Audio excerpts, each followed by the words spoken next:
கட்டுப்பாடுன்னா என்னென்னா, இப்போ சுதந்திரமாக வாழ்கிறதுக்கும் கட்டுப்பாடுக்கும் தொடர்பு கிடையாது. கட்டுப்பாடாக வாழ்ந்தால் சுதந்திரமாக வாழ முடியாது அப்படின்னு சுதந்திரத்தை பற்றி தப்பாக புரிஞ்சிக்கிட்டு இருக்காங்க. கட்டுப்பாடுன்னா என்னென்னா, சுதந்திரமாக வாழ்வதற்கு தேவையான பாதுகாப்பு தான் கட்டுப்பாடு. நீ கட்டுப்பாடாக வாழ்ந்தால் தான் சுதந்திரமாக வாழ முடியும். எந்தவித கட்டுப்பாடும் இல்லாமல் உன்னால் சுதந்திரமாக வாழ முடியாது. அப்படி நீ சுதந்திரமாக வாழ ஆரம்பிச்சேன்னா, எந்தவித கட்டுப்பாடுமே இல்லாமல் நீ சுதந்திரமாக வாழணும்னு நினச்சேன்னா, அப்படிப்பட்ட வாழ்க்கையில் உனக்கு பாதுகாப்பு இருக்காது. நம்ம சுதந்திரமாக வாழணும். அதே நேரத்தில் நமக்கு ஒரு அந்த வாழ்க்கையில் ஒரு பாதுகாப்பு இருக்கணும். அதுக்கு அந்த பாதுகாப்பை பெறுவதற்காக தான் நம்ம கட்டுப்பாடாக இருக்கிறோம்னு. கட்டுப்பாடாக வாழ்வதன் மூலமாக மட்டும்தான் சுதந்திரமாக வாழ முடியும்.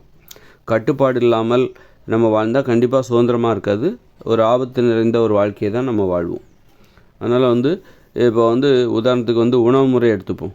மனித உணவுகள் அதைத்தான் நீ சாப்பிட்ணும். இதுதான் கட்டுப்பாடு. மனித உணவுகளை மட்டும்தான் நீ சாப்பிட்ணும் அப்படிங்கிறது ஒரு கட்டுப்பாடு. அந்த கட்டுப்பாட்டை ஏற்றுக்கொண்டு நீ மனித உணவுகளை சுதந்திரமாக சாப்பிடு. நீ வெறும் வெண்டைக்காய் தான் சாப்பிட்ணும் அல்லது நீ வெறும் கத்திரிக்காய் தான் நீ சாப்பிட்ணும் அப்படின்னு சொல்கிறது கட்டுப்பாடு கிடையாது. நீ உனக்கு அதில் மனித உணவுகள்னு ஒரு 10-15 உணவுகள் இருக்குது. அதுக்குள்ளே உணவை தேடிக்கோ. நீ அதை விட்டு அந்த கட்டுப்பாட்டை மீறாத. இப்போ மாட்டுப்பாலை குடிக்கிறது, மீனை சாப்பிட்றது, இறைச்சி சாப்பிட்றது, அப்படி போய் நீ கட்டுப்பாடு அங்கே போனேன்னா கடைசியில் என்ன ஆகும்? கடைசியில் உன் உடம்புல நோய் வந்துடும். நீ அப்புறம் சுதந்திரமாகவே வாழ முடியாது. இதுதான் மனித உணவு. காய்கறிகள், கீரைகள், கிழங்குகள், பழங்கள், பயிர்கள், பருப்புகள், கடலைகள், தேன், இதுதான் மனித உணவு. இதை மட்டும்தான் நீ சாப்பிட்ணும். அப்போ அதை மட்டுமே சாப்பிட்டா உன் உடம்புல நோய் வராது. அப்போ நீ வாழ்நாள் முழுதும் ஆரோக்கியமாக இருக்கலாம், சுதந்திரமாக இருக்கலாம், சுதந்திரமாக ஜாலியாக மகிழ்ச்சியாக இருக்கலாம், மனித வாழ்க்கையை அனுபவிக்கலாம். அப்படி இல்லாமல் நீ ஒரு கட்டுப்பாடு இல்லாமல் எனக்கு இந்த உணவு கட்டுப்பாடெலாம் பிடிக்காது, நான் விரும்பியதை சாப்பிடுவேன் அப்படின்னு சொல்லிட்டு பால், மோர், தயிர், வெண்ணெய், நெய், பிரியாணி, தானியங்கள், இட்லி, பூரி, பொங்கல், தோசை அப்படின்னு தானிய உணவுகள் இப்படி எல்லாத்தையும் சாப்பிட்றேன்னா கடைசியில் நாங்கள் உடம்புல நோய் வந்துடும்.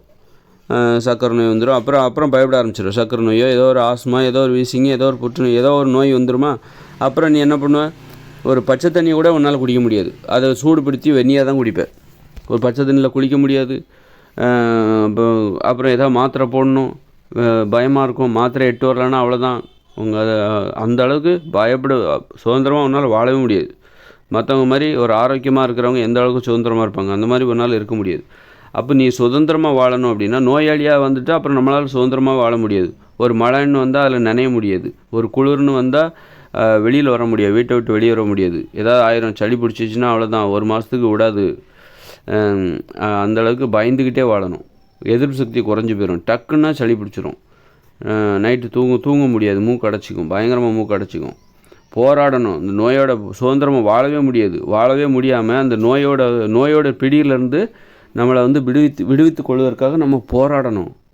நோய் விடாது, நம்மளை கெட்டியாக பிடிச்சிக்கும். நீ தான் எனக்கு ரொம்ப பிடிச்சாள், நீ தான் கட்டுப்பாடே இல்லாமல் வாழ்ந்த, உன்னை எனக்கு ரொம்ப பிடிச்சிருக்கு, அதனால தான் நோயாகி எனக்கு உன்னை ரொம்ப பிடிச்சிருக்கு. காரணம் என்னென்னா, நீ கட்டுப்பாடே இல்லை, உன்னுடைய தைரியம் எனக்கு ரொம்ப பிடிச்சிருக்கு.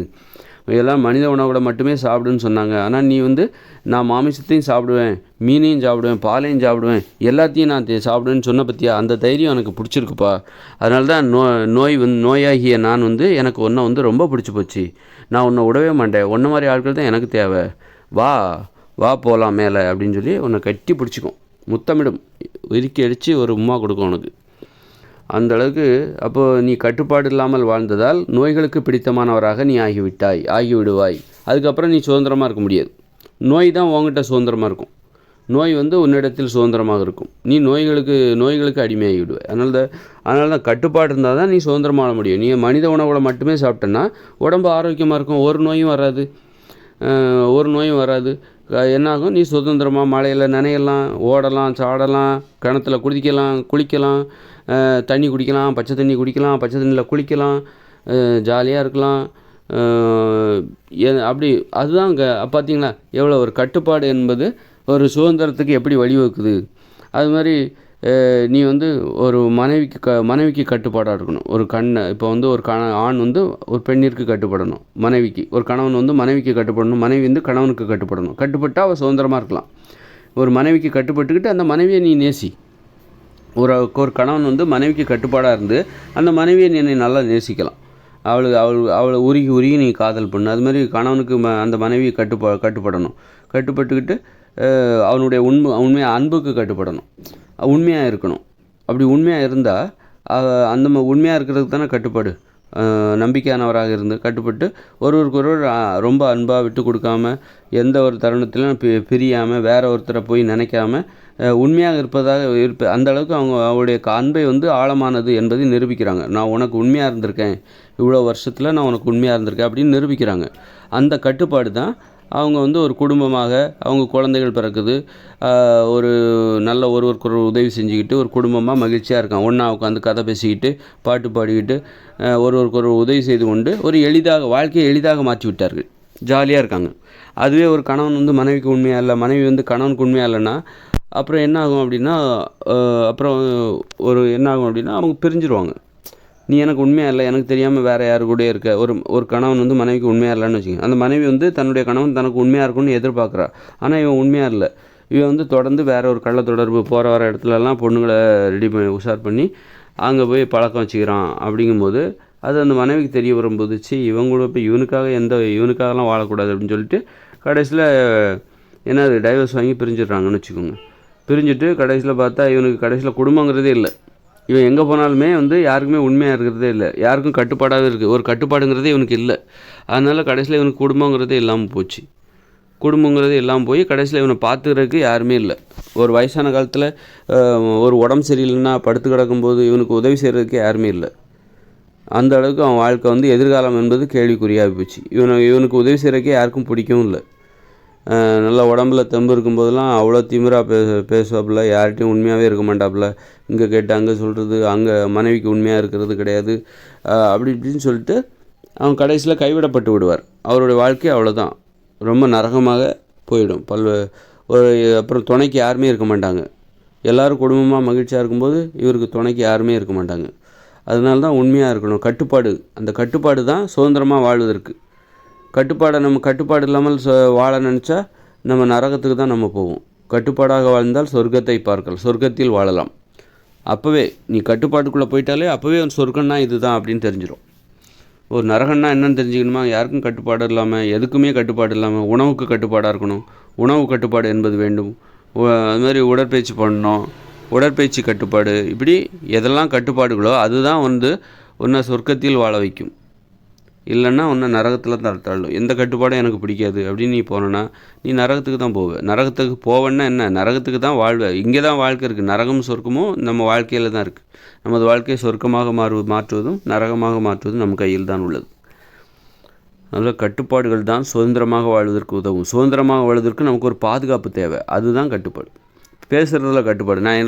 நான் பேசுகிறதுல ஒரு கட்டுப்பாடு. நான் சும்மா சகட்டு மேனிக்கு பேசுவேன், யாரையும் கெட்ட வார்த்தை போட்டு பேசுவேன் அப்படின்னு நீ கட்டுப்பாடு இல்லாமலே பேசுனா உனக்கு ஆபத்துகள் அதிகமாகிடும். நீ எங்கேயும் போனால் உனக்கு நீ அன்றைக்கி என்ன கெட்ட வார்த்தை போட்டல அப்படின்னு சொல்லி யாராவது உன்னை திட்டம் போட்டு பிளான் பண்ணி அடித்தாலும் அடிப்பாங்க. நீ கெட்ட வார்த்தை போட்டு போயிடுவ. அதை கேட்குறவங்களுக்கு கோபத்தை ஏற்படுத்தும், அவமானத்தை ஏற்படுத்தும். அப்போது வந்து உன்னை அடிக்கிறதுக்கு அவங்க சமயம் பார்த்து கூட காத்திருப்பாங்க, அந்த நேரத்தில் கூட அடிப்பாங்க. அதனால் நீ வந்து ஒரு கட்டுப்பாடாக பேசணும். கட்டுப்பாடாக இருந்தால் தான் சுதந்திரமாக பேச முடியும். கட்டுப்பாடு இருந்தால் தான் ஒரு பேசுவதில் உனக்கு கட்டுப்பாடு இருக்கணும்.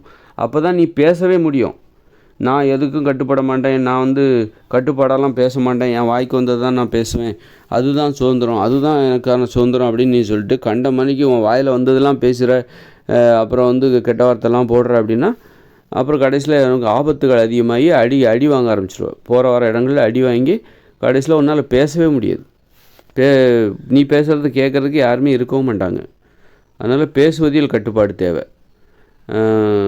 அது மாதிரி யார்கிட்ட எப்படி பேசணும், யார்கிட்ட உண்மையாக பேசணும், நண்பர்களுக்கு உண்மையாக இருக்கணும். இதுவும் ஒரு பேசுவதில் கட்டுப்பாடு தான். நண்பர்கள்கிட்ட உண்மையாக இருக்கணும், நம்பிக்கையானவராக இருந்து நீ பேச வேண்டும், பழக வேண்டும். அந்த மாதிரி ஒரு அன்பை தேடணும். அந்த மாதிரி ஒரு கட்டுப்பாடு, அன்புக்கு கட்டுப்பட்டு அன்பை தேடி நீ பேசணும். அப்படி பேசும்போது சுதந்திரமாக வாழ்நாள் முழுதும் பேசிக்கிட்டே இருக்கலாம். நீ பேசுகிறத கேட்குறதுக்கு உனக்கு ஒரு 10-15 பேர் இருப்பாங்க உன் வாழ்க்கையில். நீ பேசுகிறத கேட்குறதுக்கும் மற்றவங்க பேசுகிற 10-15 பேர் உங்கள்கிட்ட பேசணும்னு நினைப்பாங்க. அதுக்கு காரணம் என்னென்னா கட்டுப்பாடு தான். அதனால் கட்டுப்பாடுனா என்னென்னா சுதந்திரமாக வாழ்வதற்கு தேவையான ஒரு பாதுகாப்பு. சுதந்திரமாக வாழ்கிறதுக்கு நமக்கு ஒரு பாதுகாப்பு தேவை. கட்டுப்பாடு இல்லைன்னா நீ இப்போ சுதந்திரமாக வாழவே முடியாது. உனக்கு சுதந்திரமாக வாழ்வதற்கு உனக்கு பாதுகாப்பே கிடையாது. அதனால் கட்டுப்பாடு என்னென்னா உணவுக்கு நீ கட்டுப்படு. மனித உணவுகளை மட்டுமே நீ சாப்பிடணும். அது மனித உணவுகளுக்கு கட்டுப்படுவது. அது மாதிரி மனைவிக்கு கட்டுப்படுவது, கணவனுக்கு கட்டுப்படுவது, கணவனுடைய அன்புக்கு கட்டுப்படுவது, உண்மையாக இருப்பது, அதுதான் கட்டுப்பாடு. அப்படி நம்ம ஒரு வாழ்க்கை முறை. அது மாதிரி காடுகளில் வாழ வேண்டும், விவசாயம் பார்க்கணும், அந்த அந்த தொழிலுக்கு கட்டுப்படணும், இயற்கையான தொழிலுக்கு அந்த விதிமுறைக்கு கட்டுப்படணும். நம்ம விவசாயம் தான் பார்க்கணுன்னா அது தான் பார்க்கணும். அந்த விதிமுறைக்கு, இயற்கை விதிமுறைக்கு கட்டுப்படணும். எளிமையாக வாழ வேண்டும் அப்படின்னா அந்த விதிமுறைக்கு நம்ம கட்டுப்படணும். நம்ம அதெல்லாம் புறக்கணிச்சிக்கிட்டு நம்ம ஆடம்பரமாக ஒரு வாழ்க்கை வாழ்ந்துக்கிட்டு எல்லாத்தையும் தொழிலாக செஞ்சுக்கிட்டு கடைசியில் பார்த்திங்கன்னா இப்போ வந்து ஒரு அழிவோட பிடியில் தான் இந்த உலகம் இருக்குது. எல்லாம் ஏகப்பட்ட ஆயிரக்கணக்கான அணு உலைகள், லட்சக்கணக்கான அணு ஆயுத குண்டுகள்லாம் அங்கே சேகரித்து வச்சுருக்காங்க மனுஷங்க. இதெல்லாம் என்ன பண்ண போகிறோம், எப்படி செயலிழக்க வைக்க போகிறாங்க? ஏகப்பட்ட அணு ஆயுதங்கள் இப்படி கட்டுப்பாடு இல்லாமலே வாழ்ந்ததுனால இப்போ அழிவோட பிடியில் நம்ம மாட்டிக்கிட்டு இருக்கிறோம். 2040க்கு அப்புறம் இந்த உலகத்தை எப்படி நம்ம கைவிட போகிறோம்? நாம் உருவாக்கி வச்சுருக்கிற இந்த புலி வேலை பிடிச்சி வச்சுருக்காங்க மனுஷங்க, இது எப்படி விட போகிறாங்க? புலியும் விட்டால் கடிக்கும் அப்படிங்கிற மாதிரி இந்த உலகத்தை உருவாக்கி இதை எப்படி செயலிழக்க வைக்க போகிறாங்க அப்படிங்கிறது. ஏன்னா நம்ம ஒரு கட்டுப்பாடாக வாழ்ந்துருக்கணும், இயற்கையோடு இணைஞ்சி காடுகளில் தான் வாழ்ந்துருக்கணும். அப்படி வாழ்ந்துருந்தால் நமக்கு இவ்வளோ ரிஸ்க்கு தேவையில்ல.